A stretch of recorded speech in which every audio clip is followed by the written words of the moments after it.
Commencez à dire non. Lorsqu'il s'agit du péché sexuel, vous devez dire non. Je ne regarderai pas cette série télévisée. Non, je ne ferai pas ceci ou cela. D'autres personnes peuvent résister. Ils n'ont aucun problème à ce sujet. Mais moi, je ne sais pas pourquoi je continue à chuter parce que j'aime cette fille, ou peu importe.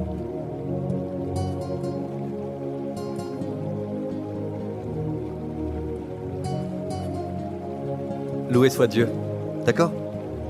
N'est-ce pas merveilleux d'avoir toujours le Saint-Esprit en vous?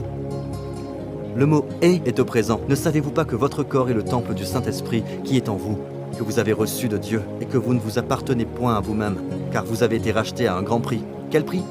Voyez-vous, Pasteur Prince, à présent je peux faire ce dont j'ai envie de mon corps. Pas si vous êtes chrétien, vous avez été racheté.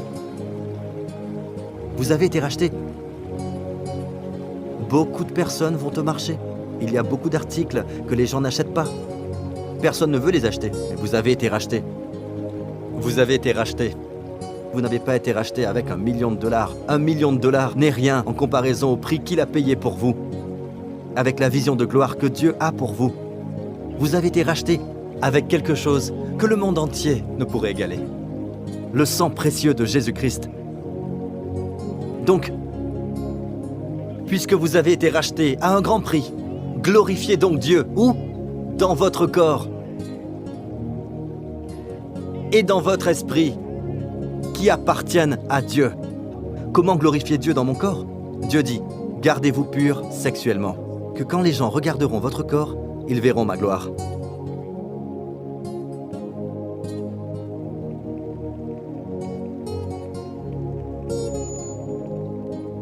La Bible dit, ne vous livrez pas à la luxure des gentils. Ils peuvent se permettre d'être luxurieux, mais pas nous. Nous sommes appelés à la gloire, nous sommes appelés à la vertu.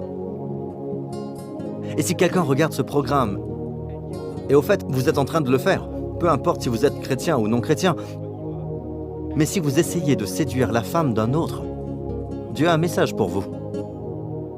1 Thessaloniciens 4. Ce que Dieu veut, c'est votre sanctification.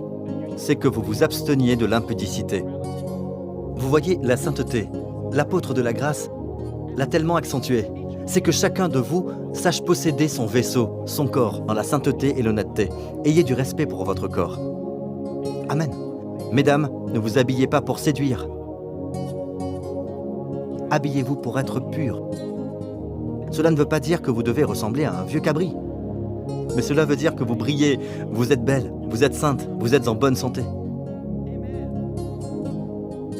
Sans vous livrer à une convoitise passionnée, comme font les païens qui ne connaissent pas Dieu. Regardez ceci, regardez au prochain verset. C'est que personne n'use envers son frère de fraude et